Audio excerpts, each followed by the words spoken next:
नमस्कार मित्रांनो. तर आज market 1000 point gap down open झालं.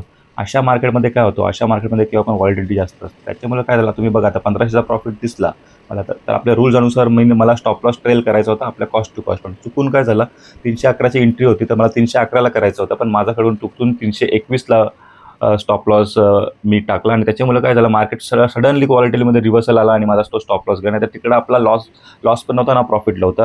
आणि आपला जी स्ट्रॅटेजी नंबर 1 आणि स्ट्रॅटेजी नंबर 2 जी एंट्री एक्झिट आहे त्याचा व्हिडिओ मी आता टाकणार आहे. तर स्ट्रॅटेजी नंबर 1 मध्ये आपल्या एंट्री कशी असते, आपण 3दा एंट्री करतो आणि आपला टार्गेट असतो लॉसचा 2250चा.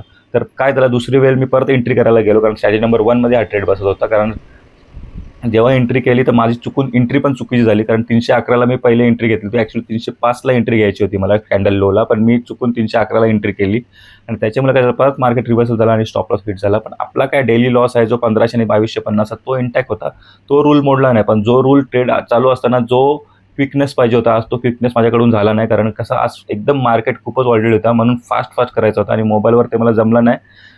त्याच्यामुळे काय झालं, त्याच्यामुळे आज आपला लॉस ॲक्च्युली 750चा होणार होता, पण आज आपण 750चा जास्त लॉस दिला, कारण आपण ट्रेलिंग स्टॉप लॉस ट्रेल करणार. तर असं ही सायकॉलॉजी खूप इम्पॉर्टंट आहे. जेव्हा पण जेव्हा आता कसं आपण एवढे दिवस प्रॉफिट होते, पण जेव्हा लॉस व्हायला लागतो तर आपल्याला 1500लाच थांबलं पाहिजे, जेव्हा आपण डिसाइडेड लॉस आहे. कारण आपण कालच व्हिडिओमध्ये डिस्कस केलं, या हप्त्यात 5000चा आपण लॉस घेणार आहे, त्याच्यावर आपण स्टिक राहणार आहे. थँक्यू.